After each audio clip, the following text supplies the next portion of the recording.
हम इस संसार के दुखों से निकलना चाहते हों और चारों गतियों के दुखों को आगे और सहन नहीं करना चाहते हैं, तो इस प्रकार से जो कहानी अर्थात कथन कह रहे हैं, शिक्षा कह रहे हैं, जो हमारे गुरु महाराज ने कही हुई है, उसको मन वचन काया को स्थिर करके क्या करो, सुनो और सुन करके उनके रूप आचरण करो।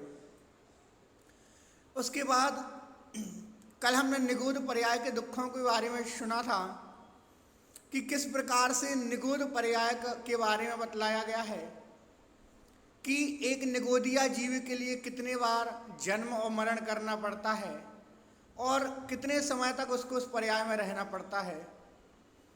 और यदि किसी पुण्य कर्म के उदय से वह वहाँ से निकला भी तो निकल करके कहाँ पर, पंच स्थावरों में जन्म लेता है।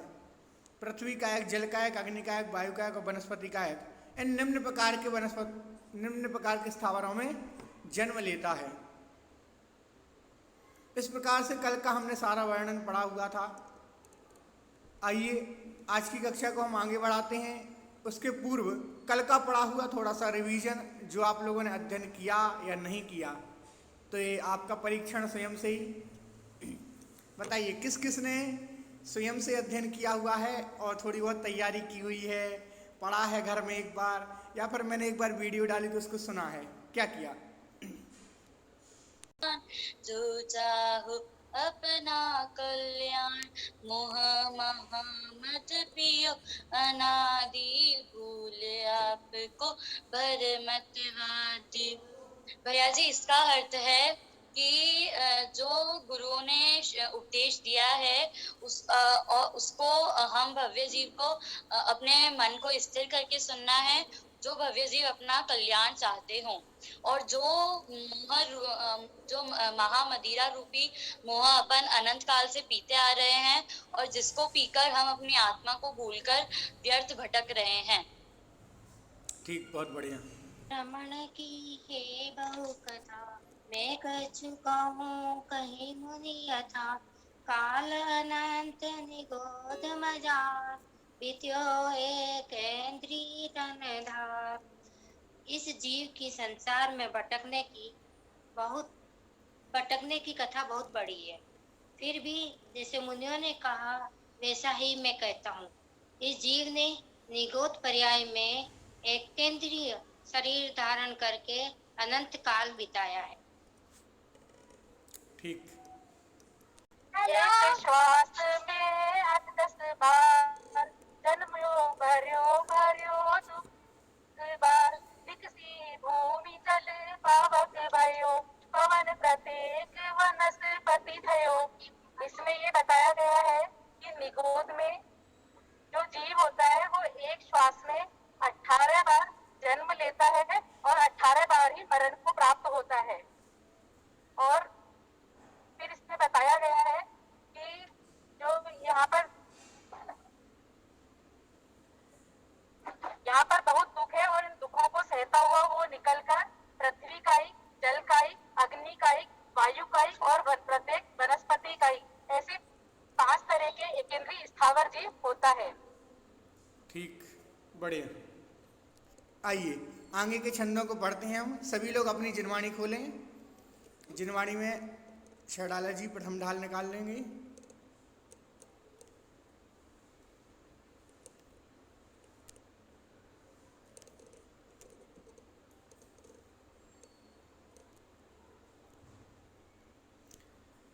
हमने कल तक पढ़ा था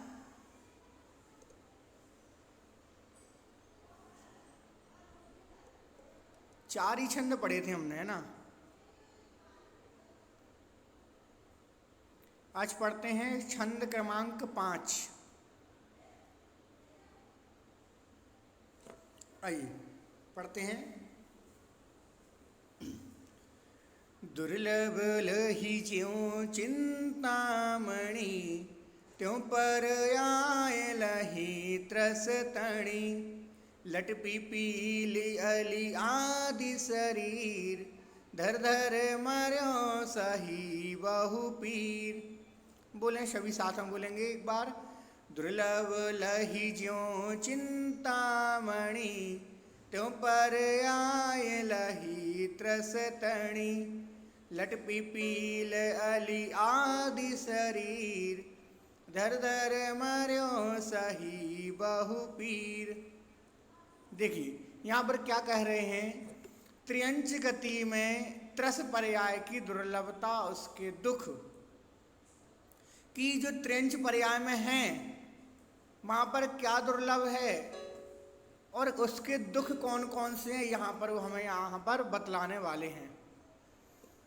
तो क्या कहा, दुर्लभ लहिज्यों चिंतामणि, दुर्लभ दुर्लभ बहुत मुश्किल से, बहुत कठिनाई से, लही अर्थात प्राप्त होता है, ज्यों अर्थात जैसे, चिंतामणि चिंतामणि रत्न जैसे बहुत दुर्लभता से, किसी एकाध को ही बहुत मुश्किल से मिलता है चिंतामणि रत्न। चिंतामणि रत्न क्या होता है, जो सब कुछ देने वाला होता है, इसलिए वो क्या है, बहुत मुश्किल से मिलता है। तो ऐसा यह चिंतामणि रत्न बहुत, ऐसा यह चिंतामणि रत्न बहुत दुर्लभता से मिलता है। कैसे, जिस प्रकार से यह चिंतामणि रत्न बहुत दुर्लभता से मिल रहा है, वैसे त्यों पर्याय लही त्रस्तणी, वैसे ही त्रस पर्याय भी, वैसे ही त्रस पर्याय भी बहुत ही दुर्लभता से लही अर्थात प्राप्त होती है। त्रस पर्याय कौन सी कहलाती है, 2 इंद्रिय, 3 इंद्रिय, 4, 5, ये त्रस पर्याय कहलाती है। कितनी इंद्रिय त्रस पर्याय कौन सी कहलाएगी, 2 इंद्रिय, 3 इंद्रिय, 4 एवं 5 इंद्रिय जीव त्रस पर्याय कहलाते हैं। तो जिस प्रकार से बहुत ही दुर्लभता से चिंतामणि रत्न प्राप्त होता है, वैसे ही हमारे लिए क्या पर्याय, त्रस पर्याय भी बहुत ही कठिनता से प्राप्त होती है। 1 मिनट रुकेंगे, मेरी आप तक आवाज आ रही है, एक बार आप मुझे मैसेज करें कोई भी।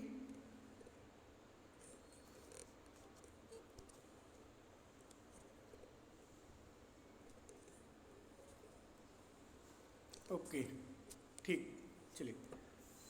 जिस प्रकार से बहुत ही दुर्लभता से चिंतामणि रत्न प्राप्त होता है, वैसे ही यह त्रस पर्याय भी उस स्थावर जीव के लिए, जो पृथ्वी जल अग्नि वायु वनस्पति का एक जीव है, उसके लिए एक इंद्रिय से निकल करके अब ना जाने कौन सी त्रस पर्याय में वो आएगा, ये बहुत दुर्लभ है उसके लिए। क्यों दुर्लभ है, क्योंकि इस पर्याय में रहते हुए, स्थावर पर्याय में रहते हुए ना जाने कितना समय व्यतीत हो जाता है। किसी को कोई भरोसा नहीं है कि कब तक हम उस जीव एक इंद्रिय के शरीर में रहेंगे और कब तक वहां के जन्म मरण के दुखों को सहन करेंगे। और दूसरा था निगूढ़ पर्याय, वहां पर भी कितने दुखों को सहन करते हैं जन्म मरण के। तो जिस प्रकार से यह चिंतामणि रत्न हमारे लिए बहुत मुश्किल से मिलता है, उसी प्रकार से हमारे लिए यह त्रस पर्याय भी बहुत ही दुर्लभता से मिली हुई है, चिंतामणि रत्न के समान है जो है मिली हुई है। अब जो है वह कौन से त्रस पर्याय जीव कौन कौन से हैं, लट पिपील आली आदि शरीर, धर धर मर्यो सही बहुपीर। बार बार हमने किसके शरीरों को धारण किया है, देखो यहाँ पर क्या कहा है कि जो लट, लट जानते हो आप, एक कीड़ा होता है लंबा सा, वो 2 इंद्रिय जीव होता है। पिपीली अर्थात चींटी, चींटी इत्यादि 3 इंद्रिय जीव होते हैं। अली अर्थात भौरा, भौरा कितने इंद्रिय, 4 इंद्रिय जीव। आदि इन 2, 3 और 4 इंद्रिय जीवों का शरीर धारण करके मर्यो सहो बहुपीर, बहुत प्रकार का दर्द सहन किया है हमने।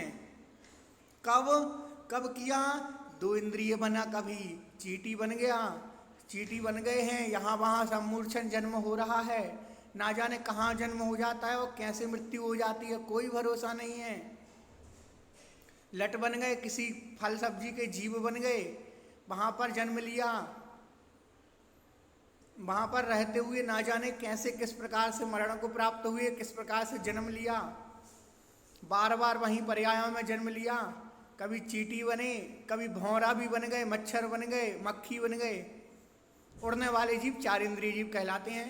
तो जितने भी उड़ने वाले जीव हैं, कभी भी हम कुछ भी बन सकते हैं, तो यदि हम चार इंद्रिय जीवी भी बन गए तो क्या किया? कुछ भी नहीं कर सकते। वहां पर सिर्फ और सिर्फ या तो मरण के दुखों को सहन करना पड़ेगा या फिर वहां पर रह करके वेदना सहन करनी पड़ेगी। तो हमने बहुत मुश्किल से, बहुत कठिनाई से त्रस पर्याय को धारण किया है, लेकिन त्रस पर्याय को धारण करने के बाद भी 2, 3 और 4 इंद्रिय जीवों को ही क्या किया? धारण किया, और वहां से बार बार मर करके दुखों को बहुपीर, बहुत दुख सहन किया है। पुनः एक बार अर्थ देखेंगे। दुर्लभ लही ज्यों चिंतामणि, बहुत ही मुश्किल से, बहुत ही परिश्रम के बाद यह चिंतामणि रत्न हमें प्राप्त होता है। उसी प्रकार यह त्रस पर्याय भी हमें चिंतामणि रत्न के समान है, जो हमें मिली हुई है। उसके बाद जो त्रस पर्याय के जीव हैं वो कौन कौन से हैं? तो यहाँ पर 2, 3 और 4 इंद्रिय जीवों की चर्चा की है कि 2 इंद्रिय लट, पिपीली और भौरा इत्यादि, ये 4 इंद्रिय तक के जीवों के बारे में कहा कि 4 इंद्रिय तक के जीव होते हैं जो बार बार शरीर को धारण करके मरियो सहो बहुपीर, और दुखों क्या करते हैं? सहो बहुपीर, अर्थात दुखों को सहन करते हैं। ठीक आया समझ में? सभी के लिए अच्छे से समझ में आ गया होगा, आशा करता हूं। एक बार नीचे का भावार्थ देख लें। जैसे चिंतामणि रत्न बड़ी कठिनता से मिलता है, उसी प्रकार त्रस पर्याय बड़ी कठिनता से मिलती है। त्रस पर्याय में भी जब इस जीव ने लट 2 इंद्रिय, चीटी 3 इंद्रिय, भौरा 4 इंद्रिय आदि के शरीर को बार बार धारण किया और मरा, तो वहां भी बहुत दुख ही सहन किया। अब सोचो, जिसकी आयु कुछ दिन की हो, सम्मूर्छन जीव है ये, और सम्मूर्छन जीव की आयु कोई निश्चित नहीं रहती। अब कब मर जाएं, कब उत्पन्न हो जाएं। और यदि आप ये सोचो कि एक बार मृत्यु हो गई तो अब दूसरी बार उसी पर्याय में नहीं, दूसरी पर्याय मिलेगी, अर्थात हो सकता है कोई पंचेंद्रिय हो जाए, नहीं, निश्चित नहीं है। हो सकता है बार बार आपको उसी में जन्म मरण करना पड़े, ना जाने कितने समयों तक, ना जाने कितने वर्ष आपको उसी पर्याय में बिताना पड़ेंगे, ये निश्चित नहीं है। जितनी हमने त्रस पर्याय की आयु में 2 इंद्रिय की आयु बांधी होगी, उतने समय तक हमारे लिए बार बार वहां रह करके उस पर्याय के दुखों को सहन करना पड़ेगा। हम और आप स्वयं विचार करें एक बार कि यदि हम इन चींटी के लिए देखते हैं, कोई भी छोटे छोटे जीव जंतुओं के लिए देखते हैं, और उन छोटे छोटे जीव जंतुओं को देखते हैं जब, तो उन पर एक विचार आना चाहिए। कैसे? कि देखो, उनको देखते हुए ये सोचो कि उनके लिए कैसे कष्ट मिल रहा है, उनको कौन क्या कर रहा है। कोई भी आकर के पैर रख देता है, कोई भी आकर के उनको छेड़ने लगता है, तो ये निश्चित नहीं है कुछ भी। तो उनको इस प्रकार से बहुत से दुख सहन करने पड़ते हैं। बारिश आ गई अचानक से, या फिर धूप तेज पड़ गई, उनके शरीर को सहन नहीं हुआ, तो उनको कष्ट सहन करना पड़ेगा या नहीं? करना पड़ेगा। तो इस प्रकार से हम सोचो कि हम उनसे बहुत अच्छे हैं। थोड़ी सी धूप लगी, छांव में बैठ गए, थोड़ी सी सर्दी लगी, गर्मी में बैठ गए, तो हमारे लिए तो बहुत सुख है उन जीवों की अपेक्षा से। लेकिन वहां पर यदि हम यहीं उन्हीं पर्यायों में पहुंच गए तो हमारा क्या होगा? हमें भी वही दुखों को सहन करना पड़ेगा, गंदगी में रहना पड़ेगा। आज घर में साफ सफाई आवश्यक हो, साफ सफाई रखते हैं ना कि घर में साफ सफाई रहे, कोई तो नहीं चाहता ना गंदगी में रहे। लेकिन यदि उसी गंदगी में कीड़े बन गए तो? इसीलिए इन पर्यायों पर विचार करो और ये चिंतन करो कि मुझे इन पर्यायों में नहीं रहना, मुझे तो सिर्फ और सिर्फ पंचम गति प्राप्त करनी है। पंचम गति कौन सी है? मोक्ष गति, मोक्ष जाना है मुझे। तो जब तक हम इन पर्यायों से भयभीत नहीं होंगे, भयभीत नहीं होंगे मतलब जब तक हमें नहीं समझ आएगा कि इन पर्यायों में इस प्रकार से दुख है। यदि हम सामान्य से ही ऐसे ही सोचते रहेंगे तो क्या दुख है, यही बोलते रहेंगे कि क्या है, तो इससे क्या होगा? इससे कुछ भी नहीं, मालूम ही नहीं चलेगा, एहसास नहीं होगा। हमें किसी भी चीज का एहसास कब होता है? जब हमारे ऊपर उसका दर्द होता है। मान लो किसी के लिए कोई पीड़ा है, अब उसकी पीड़ा का हमें मालूम नहीं है, हमें मालूम तो नहीं चलता ना, नहीं चलता। किसी की पीड़ा का अनुभव हम स्वयं नहीं कर सकते, लेकिन वही पीड़ा यदि हमें मिलती है तो उसका अनुभव हमें स्वयं होता है। तो सोचो जरा, यदि हम 2 इंद्रिय, 3 इंद्रिय, 4 इंद्रिय या फिर निगोदिया या फिर स्थावर जीव बन गए, फिर क्या होगा? इससे उसका चिंतन करो, और चिंतन करते ही आपको हो सकता है थोड़े से परिणामों में सुधार हो। जिनको मेरी आवाज नहीं आ रही है वो एक बार अपनी मीटिंग लीव करके पुनः से ज्वाइन करें। जिनको मेरी आवाज नहीं आ रही है वो एक बार मेरी मीटिंग को पुनः लीव करके पुनः एक बार ज्वाइन करें। हाँ, तो इस प्रकार से यदि हम चिंतन करते हैं तो कुछ हमारे परिणामों में वृद्धि होती है। कैसे वृद्धि होती है? ऐसे वृद्धि होती है कि हम धीरे धीरे जब सोचेंगे कि हमें अब ना तो निगोदिया जीव में जाना है। क्यों नहीं जाना? क्योंकि वहां तो मैं अपना कल्याण कर ही नहीं सकता, क्योंकि वहां तो सिर्फ और सिर्फ जन्म मरण ही है और कुछ है ही नहीं। उसके बाद चिंतन करो कि यदि मेरे लिए पृथ्वी कायक, जल कायक इत्यादि स्थिति मिल गई तो उसमें क्या हम अपना कल्याण कर पाएंगे? वहां भी नहीं कर सकते। क्यों नहीं कर सकते? पहली बात तो एक इंद्रिय, स्पर्शन इंद्रिय। अब शरीर सिर्फ से क्या कर सकते हैं? कुछ भी नहीं कर सकते। चलो ठीक है, उसके आगे बढ़ जाओ, 2, 3 और 4 इंद्रिय का शरीर मिल गया तो भी हम अपना कल्याण नहीं कर पा रहे हैं। हमने ना जाने कितने बार वो पर्यायों को धारण किया, लेकिन फिर भी हम अभी तक सचेत नहीं रहे। ये सोच लो कि चिंतामणि रत्न के समान आपको ये मनुष्य पर्याय मिली है। ये मनुष्य पर्याय पूरी की पूरी चिंतामणि रत्न के समान है, क्योंकि आप विचार करो 4 इंद्रिय तक के जीवों को, जिनके पास में ना तो मन है, किसी के पास 2 इंद्रिय हैं, 3 हैं, किसी के पास 4 हैं, वो अपना कल्याण नहीं कर सकते। हमें ही इतनी शक्ति है कि हम बोल सकते हैं, हम सुन सकते हैं, विचार, अच्छे बुरे का विचार कर सकते हैं। तो इस प्रकार से आप स्वयं विचार करें, और इस पर्याय में मनुष्य पर्याय यदि हमें मिली है तो इस पर्याय का पूर्ण रूप से फायदा उठाएं। देखिए कि कोई भी चीज़ यदि हमें मिलती है तो हम उसका फायदा उठाना चाहिए नहीं, अवश्य उठाना चाहिए, बिल्कुल। क्योंकि जो चीज़ मिली है तो उसका फायदा उठाओ ना, वरना व्यर्थ जाएगी वो। तो आपको ही मनुष्य पर्याय मिली है तो व्यर्थ क्यों जाने दे रहे हो? इसीलिए कम से कम इतने तो पुण्य कर लो, इतना तो संयम अपने जीवन में रख लो, इतने तो नियम पालन अवश्य रखो कि जिससे हम आगे आने वाली पर्यायों में, ऐसी पर्यायों में जन्म ना लें जहाँ पर हमारे लिए दुखों को सहन करना पड़े। इतने नियम संयम में बंध जाओ कि आगे चल करके या तो देवगति मिले या फिर मनुष्य गति मिले, क्योंकि ये 2 ही गति थोड़ी शुभ हैं। अन्य तो त्रयंच और नारकियों में जाना तो कोई नहीं चाहता, वहां तो दुख ही दुख मिलने वाला है, तो कोई तो नहीं जाना चाहता ना। हाँ, तो इसलिए सभी लोग प्रतिदिन एक विचार अवश्य किया करो। देखिए, आप जब भी शांत मुद्रा में बैठे हो, कभी भी फ्री बैठे हो, तो एक चिंतन किया करो अवश्य। कोई भी आपके नजरों के सामने कोई जीव आया, मान लो आप घर के रूम में हैं, लेटे हुए हैं, आपके कक्ष में कोई छिपकली दिख रही है, कोई मकड़ी दिख रही है, कोई चींटी दिख रही है। अब उसको देखा करो और सोचा करो कि यदि मैं इस पर्याय में होता तो मैं क्या करता। ऐसे ही जीव जंतुओं की हिंसा करके अपना पेट भरता। और उसके बाद स्वयं के बारे में चिंतन किया करो कि मैं इस पर्याय में हूं और मैं क्या कर रहा हूं। कहीं मैं भी तो नहीं हिंसा के साधनों का प्रयोग करके उसी तरह जीव बन रहा हूं। तो ऐसा यदि विचार करेंगे, जब हम विचार करेंगे तब तक हमारी विशुद्धि बढ़ेगी। क्योंकि हम पढ़ने मात्र से विचार नहीं बदलते हैं, पढ़ने से तो हम उस मार्ग पर पहुंच जाते हैं, लेकिन विचार स्वयं का होना चाहिए। जब हम स्वयं का विचार करेंगे, स्वयं के ऊपर विचार रखेंगे, तब जाकर के क्या होगा, हम सीख पाएंगे, अपना विशुद्धि बढ़ा पाएंगे और उस मार्ग में चल पाएंगे।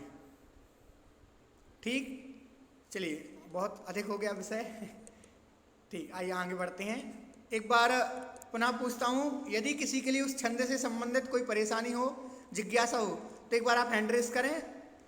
किसी के लिए यदि समझ में ना आया हो तो पुनः बतलाऊं मैं। सभी के लिए समझ में आ गया ना?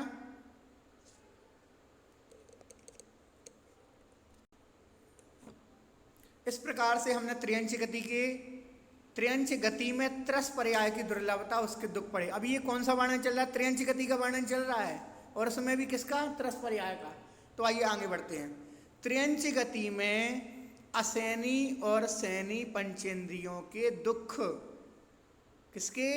सैनी और असैनी के। सैनी क्या होता है और असैनी क्या होता है? सैनी जिसके पास मन है, असैनी जिसके पास मन नहीं है। ऊपर तक हमने चर्चा किसकी की? चार इंद्रिय जीव तक की। अब नीचे चर्चा कर रहा है पंचेंद्रिय जीव कैसे, सैनी और असैनी की। पहले बिना मन वाले, फिर मन वालों की चर्चा करेंगे।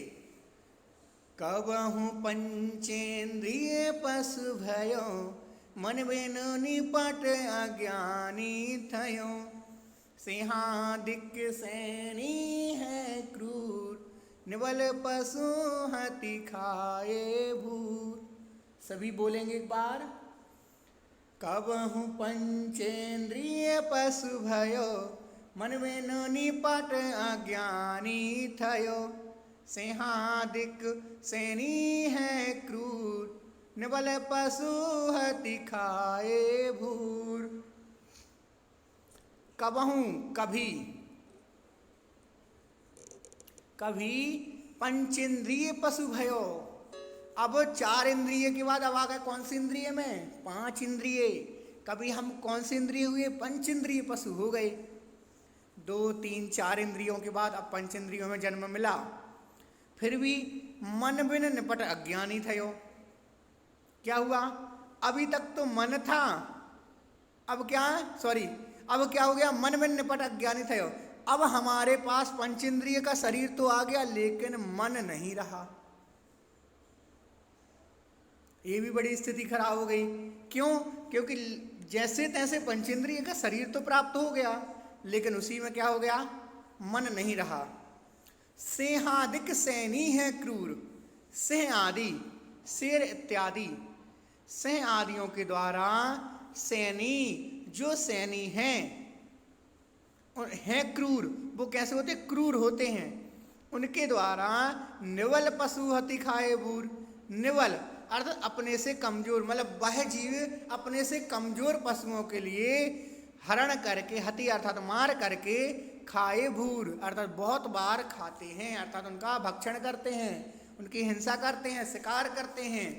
कौन से जीव? जो शेर इत्यादि हैं। जो सैनी पंचेंद्रिय जीव हैं।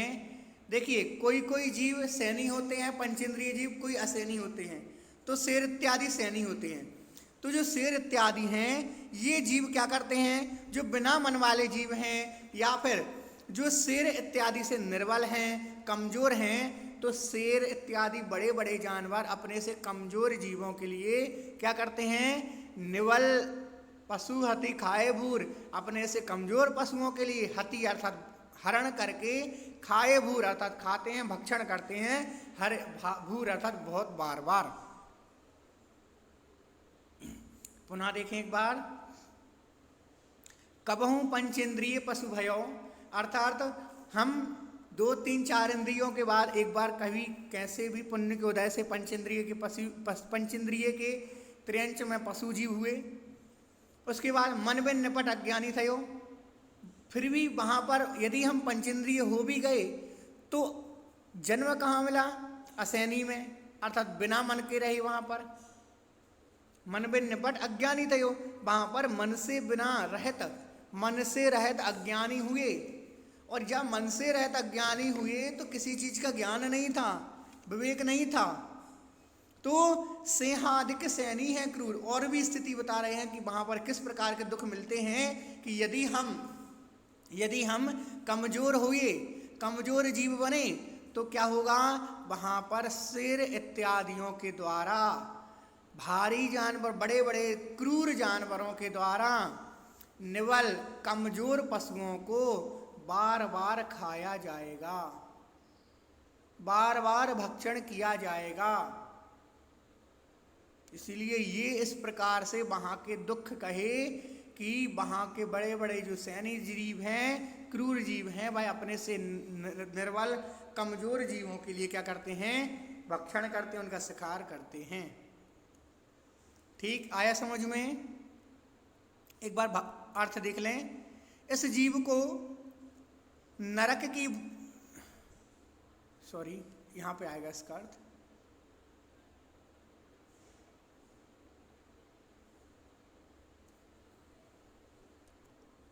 जब कभी भाग्यवश यह जीव असंगी पंचेंद्रिय पशु हुआ तो मन के बिना ज्ञानहीन रहा और ज्ञानहीन होने का दुख सहा। पहले तो क्या, मन नहीं रहा, और फिर उसके बाद ज्ञानहीन होने का दुख सहा। ज्ञान नहीं, उसको अच्छे भले बुरे का ज्ञान नहीं है, इसलिए दुख सहता रहा। जब संगी पंचेंद्रिय त्रियंच हुआ तो सिंह आदि हिंसक जीव होकर निर्बल पशुओं को मारकर खाता रहा। पहले तो मन में अज्ञानी रहा, तो अज्ञानी बनकर के दुखों को सहन करता रहा, ज्ञान नहीं हो रहा था। लेकिन जैसे ही शेर इत्यादि हुआ, संगी हुआ, तो क्या किया, उसने खुद का कल्याण नहीं किया, स्वयं का कल्याण नहीं कर रहा। वो क्या कर रहा है, अपना सारा जीवन किसमें व्यतीत कर रहा है, सारा का सारा जीवन सिर्फ और सिर्फ दूसरे जीवों की हिंसा करने में। तो अब बताओ जरा, वहां पर रह करके जो प्रति समय ऐसे भाव रख रहा हो कि मुझे तो दूसरा जीव जैसे ही देखे मैं उसकी हिंसा करूं, मैं उसका भक्षण करूं, तो ऐसे में वह अपने परिणामों की विशुद्धि कैसे कर सकता है, कैसे इस त्रयंच पर्याय को छेद सकता है और वहां से कैसे निकल सकता है? बिल्कुल भी नहीं निकल सकता। क्यों नहीं निकल सकता? क्योंकि उसके परिणाम ही अच्छे नहीं हो रहे हैं। उसके परिणाम तो सिर्फ और सिर्फ प्रति समय दूसरे जीवों को, कमजोर जीवों को मारने के हो रहे हैं। तो ऐसी ही स्थिति हमारी हुई होगी। हम भी त्रियंच पर्याय में कभी जन्म लिया होगा, हमने भी कई जीवों की हत्या की होगी, हिंसा की होगी, लेकिन किसी कार्य, किसी पुण्य के उदय से, जैसे एक आप लोगों ने उदाहरण सुना होगा, दो मुनिराजों के द्वारा सिंह के जीव, शेर के जीव को उद्बोधन करके उसकी पर्याय का छेड़ होता है ना, तो उसी प्रकार से आपको भी कहीं या तो पुण्य उदय आया, आयु पूर्ण समय हुआ, या फिर किसी का उद्बोधन मिलने पर आपने अपने परिणामों में निर्मलता रखी और वहां से निकले। अब सोचो, यदि इस प्रकार से हम वहां से निकल करके आए हैं और हमें अब मनुष्य पर्याय प्राप्त हुई है, तो क्या हमें इस पर्याय को ऐसे ही व्यर्थ गंवाना है, या फिर मिली है और इसको ऐसे ही भोगों में, विषयों में और ऐसे ही निकाल देना है? कैसे करना है, किस तरीके से व्यतीत करना है? लगभग हम सभी ने आधी उम्र तो अपनी व्यतीत कर ली और किसी ने आधे से ज़्यादा भी कर ली। तो इतने समय में ये विचार करो कि 24 घंटे के प्रतिदिन के पापों को काउंट करो। हम प्रति समय कितने पापों को कर रहे हैं, कितने पापों को कर रहे हैं? 24 घंटे में से 2 घंटे मानता हूं मैं तो कि आप 2 घंटे मंदिर के लिए देते हो, इससे ज्यादा तो नहीं देते ना। चलो थोड़ा और मान लें, 2.5 घंटे कर दिया, चलो 3 घंटे तक कर दिया मैंने। अब इससे ज्यादा क्या आप धर्म के कार्य में अपना समय देते हो? नहीं देते। आज ये क्लास का जरिया, ये ऑनलाइन क्लास का जरिया चल गया तो थोड़ा सा और समय बढ़ गया। मान लो कोई बैठ गया, लगभग फ्री है, तो उसने अच्छा अपने लिए धर्म ध्यान करने के लिए सोचा कम से कम घर बैठे 2 घंटे की क्लास पढ़ लें, तो चलो 2 के 4 घंटे हो गए। लेकिन बाकी के बचे हुए 20 घंटे क्या हो रहा है? कितना पुण्य और कितना पाप कर रहे हैं हम? घर की प्रत्येक क्रियाओं में पाप करते हैं,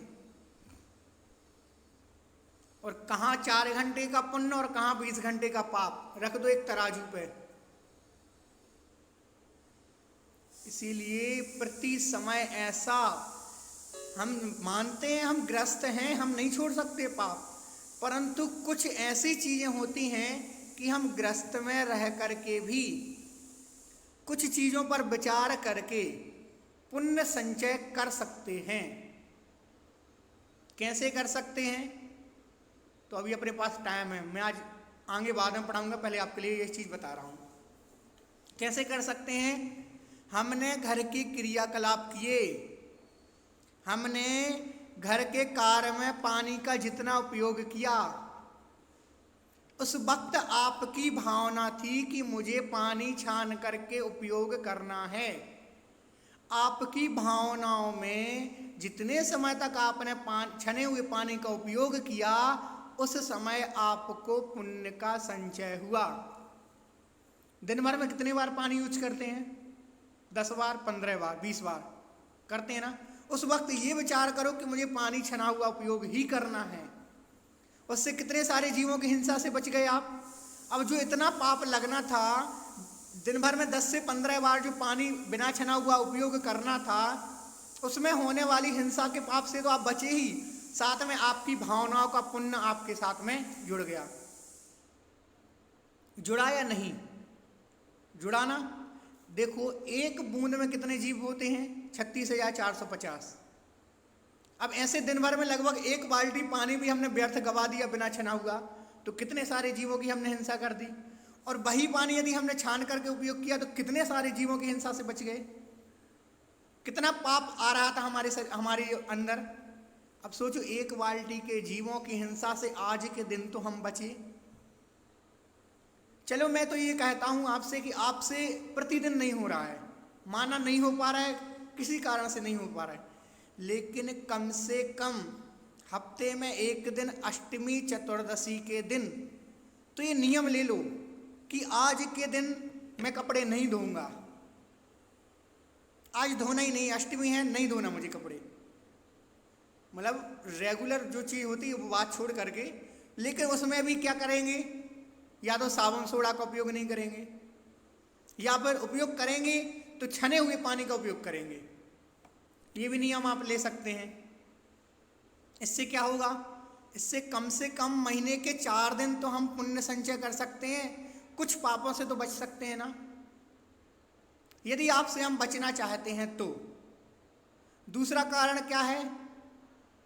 हम यदि कोई भी कहीं भी घूम रहे हैं, बैठे हुए हैं, उस वक्त हमारे द्वारा लाइट पंखे व्यर्थ में तो नहीं जल रहे। आप सभी जानते हैं लाइट पंखा लाइट कैसे बनती है? लाइट कैसे बनती है?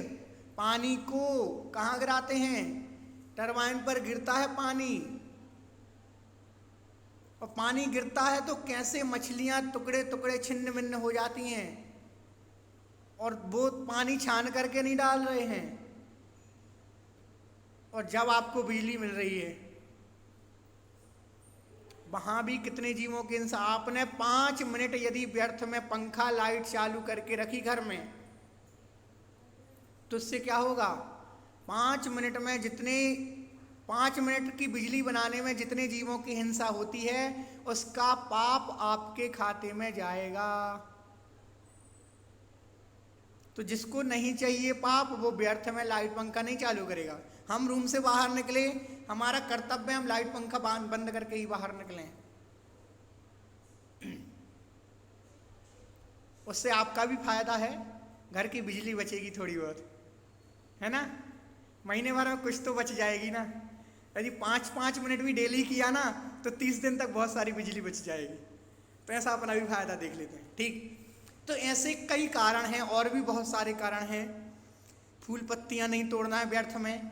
घास फूस पर चल रहे हैं, माना चल रहे हैं, लेकिन उसको तोड़े ना। क्यों नहीं तोड़े? एक पत्ती तोड़ी, कितने सारे जीवों की हिंसा हो जाती है, बहुत सारे असंख्यात जीवों की। तो ऐसे विभिन्न प्रकार से और भी चीज़ें हैं हमारे साथ में कि जिनसे हम क्या कर सकते हैं? बच सकते हैं, इन पापों से बच सकते हैं, और घर के कार्यों में पुण्य भी संचय कर सकते हैं, ठीक। चलिए, आपको आज 2 छंद पढ़ा दिए मैंने। 2 छंद सभी के लिए समझ में आ गए होंगे, और यदि जिसके लिए समझ में ना आए हों तो एक बार पुनः हैंड रेस करे तो मैं एक बार आपको बतलाऊं, या फिर किसी की और कोई जिज्ञासा हो तो वो एक बार हैंड रेस करे। सीमा जी,